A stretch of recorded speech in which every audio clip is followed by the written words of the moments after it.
You know the feeling when you are watching a movie and underdog is down in the final round and you think, okay, this is where the dream ends. And then, somehow, against all odds, they get back up. That's Cape Verde at this World Cup.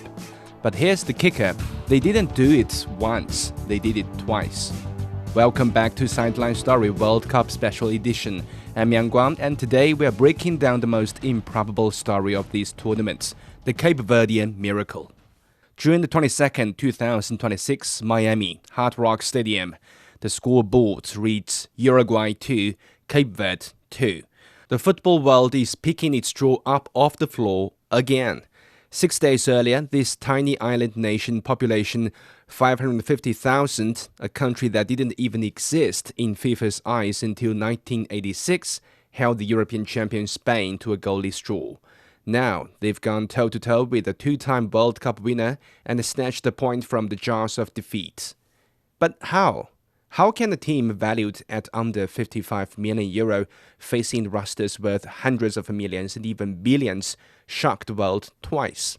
Let's start with the Uruguay game because it reveals everything about this team's psychology. Again, Cape Verde sat back, building from defense first. Yeah, it's the realistic approach against the giants. But don't mistake it for easy. Look at Curacao. Heavy defense without execution and stamina can concede 7. When opponents dominate possession, every second of 90 minutes feels like torture. But Cape Verde held firm. They had just 35% possession against Uruguay.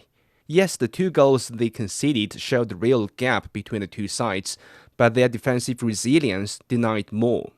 Good defense alone, however, couldn't earn the draw. Punishing opponents' mistakes did. In the 21st minute, Kevin Pina scored Cape Verde's first ever World Cup goal, a stunning free kick. But watch the replay. The Uruguayan wall cracked. 2 players separated, leaving a gap. Cape Verde grasped the chance. Their second goal came from another error. Veteran keeper Fernando Muslera rushed out, missed the ball, and Helio Varela stole it for an empty net equalizer. 2-2. That's the thing about World Cups. Sometimes it's not about creating more chances, but making fewer mistakes. Cape Verde made fewer, and they were ready to punish Uruguay when opportunities came. Against Uruguay, they had exactly 4 shots on target. They scored 2. That's a 50% conversion rate. Uruguay had 11 shots and scored 2, mostly through sheer pressure. Cape Verde didn't pursue beautiful football. Their offense was brutally simple. Find the man in front, finish with a strike. 1 or 2 passes at most. Sometimes they could only manage a hopeful long-range effort. But they were clear-minded about what they could and couldn't do. And they did what they could do to the utmost. This pragmatism paid off. But pragmatism is just the tip of the iceberg. The real engine of this miracle is a masterstroke of recruitment and identity. Let's talk about the diaspora. Cape Verde has just over 500,000 people, but a massive global footprint. The Portuguese influence runs deep. The islands were a crucial waypoint for sailors. Today, that history creates a talent pipeline. Names like Nani, Patrick Vieira, Cedric Soares, even Cristiano Ronaldo all have Cape Verdean roots.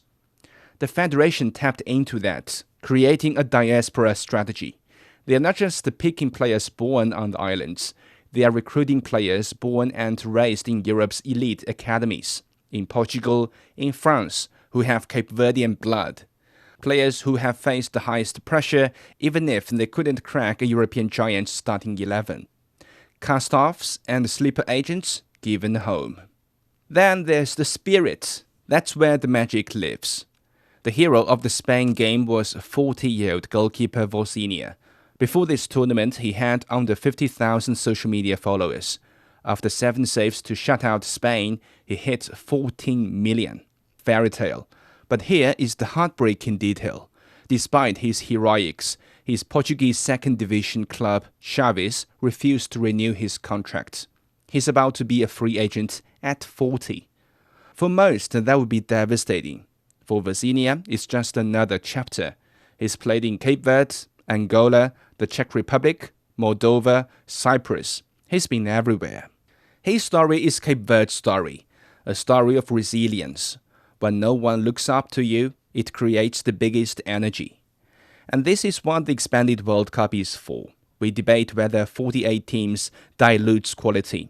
But watching Cape Verde stand their ground against Spain and Uruguay, you realize expansion isn't about making it easier, it's about making it bigger, giving the world a chance to see players who would otherwise be shadows. Seeing a 40-year-old journeyman who can't get a contract in Portuguese second division rise up and block shots from the best on the planet. So why could Cape Verde trigger this miracle twice? Because they are a team designed for the upsets. Tactical discipline to frustrate, clinical finish to punish errors, and the emotional feel of a nation of 500,000 and millions more in the diaspora to run until the final whistle. They have one game left against Saudi Arabia. A win or even a draw could send them through. Win or lose, they've already done the impossible. They told the world, "We are here, and we are not leaving quietly." This is Yang Guang signing off. Keep your eyes on Sideline Story. We have more to tell.